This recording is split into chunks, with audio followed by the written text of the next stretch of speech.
Hi, thank you for watching my Ant Village video journal. Before we get started, I'd like to say thank you to my newest patrons, Debbie Thompson, Carolyn Bridge, and Nico Iconodiminez. I think I got that right. Thank you guys very much for becoming my patrons and supporting my videos.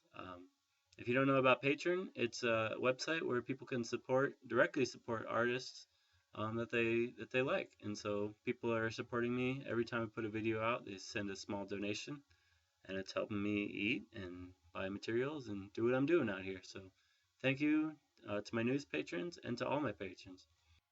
And if you'd like to learn more about it or become a patron yourself, please go to patreon.com/Jesse Grimes. There's a link for it below in the video notes. So thank you very much for watching again, and here's the next video. Enjoy.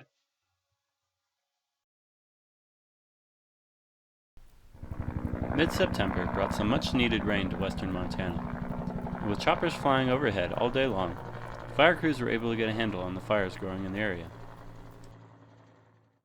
September also brought some volunteer gappers to stay in my plot and help me with my projects. The first was Kai, and he got right to work helping me drag out some logs with the tractor. He also got to try his hand at digging out some dirt for the cob work on Allerton Abbey. He said he felt like Bob the Builder.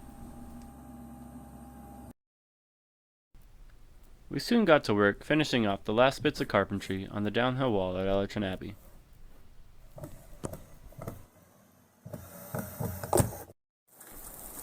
We were interrupted by a pretty heavy downpour, including about 15 minutes of hail.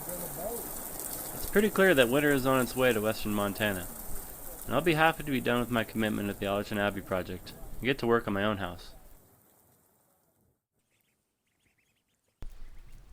Evan's ducklings are big enough to free range now, and once the sun came out, they had plenty of fun playing around in all the new puddles. We continued work on the straw bale portion of the downhill wall, joined by another volunteer, Jake. They completed stuffing the complex shapes of the wall with straw, and then Jake helped me install the window, using a layer of clay slip as a gasket to make a nice airtight seal. The downhill wall was finally finished and ready for its layer of cob.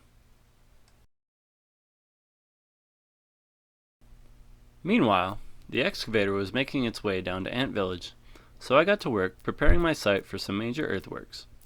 I cleared the trees and brush from the site of one of my future structures and piled them along the road to create a hugel berm. I also used the auger attachment on the tractor to drill post holes along my border and give me a better idea of the area I have to work with.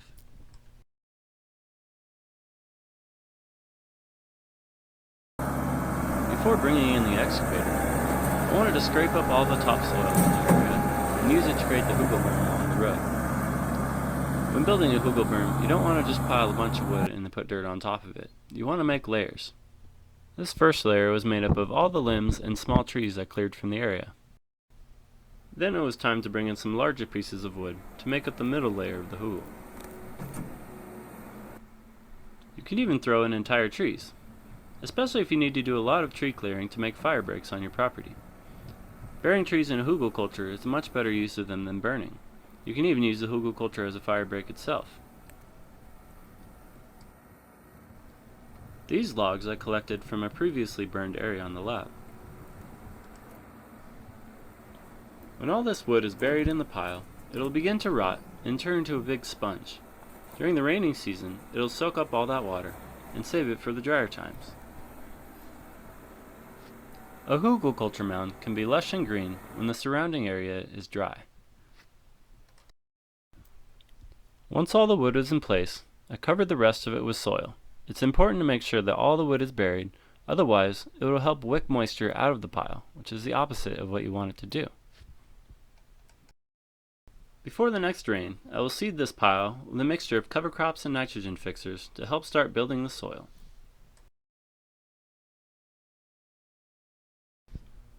The excavator finally made its way down to my plot. I got right to work preparing a site for my bathhouse, which will be the smallest structure I'm going to build, and also my shelter for this winter. The excavator is much quicker than the tractor at removing trees and soil, so I quickly pulled up all the soil and put it off in a pile, which I'll use to cover the roof when the structure is done. Then I moved down into the draw and began excavating a hole for the bathhouse to sit in. This will be an underground house, based much on the work of Mike Ayler in the $50 and Up Underground House book. Inside, I'm going to build a rocket mass heater that also heats hot water. Then I'm going to sink a cast iron tub into the mass. In the future, I hope to install more bathtubs and shower heads and make this a sort of community bathhouse. But for this winter, I'm just going to build a bed over the bathtub and mass and use the heater to keep myself warm. It felt really good to finally be working on my own structure, although I hope I still have time to finish it before the winter comes and it really starts getting cold.